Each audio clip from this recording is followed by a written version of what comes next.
Olá, meus queridos amigos, vamos ao encerramento da lição número 9, a lição que falou sobre Jesus, o sacrifício perfeito. O verso áureo da semana esteve vinculado em Hebreus 10, verso 14, que diz o seguinte: porque como com uma única oferta ele aperfeiçoou para sempre aqueles que estão sendo santificados. O apóstolo Paulo, escreveu aos Hebreus, estava dizendo aos cristãos hebreus que eles não precisavam se preocupar com sacrifícios a serem feitos diversas vezes. O que Cristo fez foi de uma forma única, abençoadora e assim pronto para nos restituir ali a santidade que foi perdida. Por isso que o apóstolo Paulo ele mencionou que Jesus fez um sacrifício perfeito e de uma só vez. Não havia uma forma de evitar a morte do Senhor Jesus Cristo. Por isso ele, em sua oração diante do Pai, ele disse o seguinte: meu Pai, se possível, passe de mim esse cálice. Todavia, não seja como eu quero, e sim como tu queres. Mateus 26, verso 39, tem essa expressão. Por isso que a morte de Jesus, ela tinha o objetivo de nos livrar da condenação do pecado. Na condenação que o pecado nos lançou e da pena de morte que estava já definida contra todos nós. Jesus Cristo, ele assumiu esta posição de ser o nosso substituto. E no livro dos Hebreus, nos mostrado que o pecado nos lançou uma pena condenatória. Mas Jesus assumiu essa pena e morreu então em nosso lugar. Podemos dizer que, como diz o apóstolo Paulo, sem derramamento de sangue não há remissão de pecados. Haja vista que quando os hebreus saíram do Egito, uma instrução de Moisés foi: matem um cordeiro e vocês comam em família. E o sangue do cordeiro vocês vão colocar nos umbrais da porta. Porque quando o anjo destruidor, o anjo da morte, passar pelo Egito e ele encontrar o sangue na porta, ele não matará o primogênito daquela casa. Então o sangue era uma forma de mostrar ali livramento para o primogênito que estava naquela família. Sem sangue não há remissão de pecados. Por isso o povo era ordenado que eles levassem um cordeiro para que eles pudessem matar no lugar do pecador, simbolizando Jesus na cruz. O que Deus fez foi acalmar, assim, a consciência das pessoas com respeito aos pecados cometidos.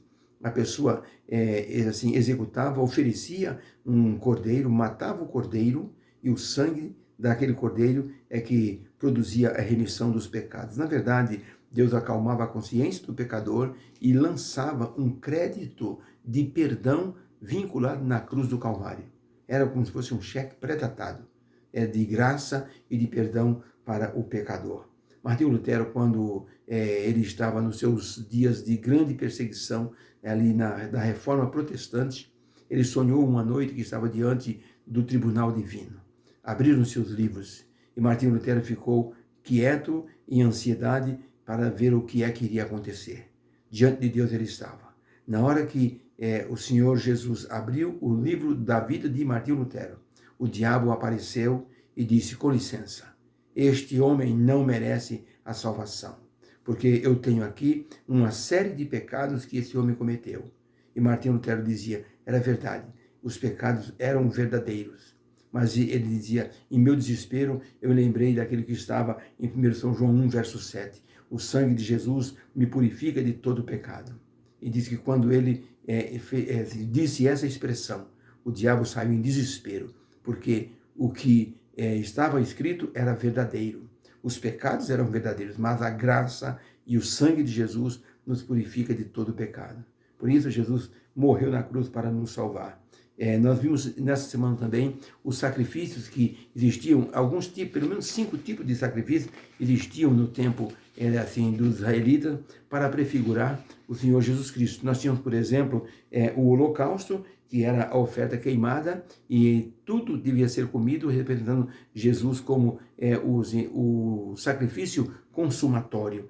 Nós tínhamos a oferta de cereais, que simbolizava a gratidão pelo sustento, simbolizava Jesus, o pão da vida. Nós tínhamos a oferta de sacrifício pacífico, que era uma refeição feita com uma família, com uma comunidade, mostrando então Jesus como a paz do ser humano. E tínhamos a oferta pelo pecado, que era a oferta de purificação. Essa era a oferta mais utilizada, quando as pessoas matavam um cordeirinho e então se sentia livre do pecado. Representava Jesus como o nosso Salvador.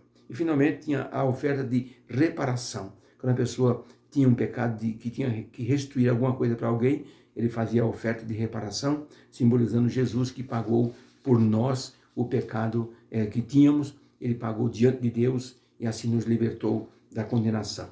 Então, estudamos esses 5 tipos de sacrifícios que simbolizavam todo o Senhor Jesus Cristo. Além de sua justiça e misericórdia, Deus mostrou na cruz que a nossa redenção, ela foi, assim, teve um custo altíssimo.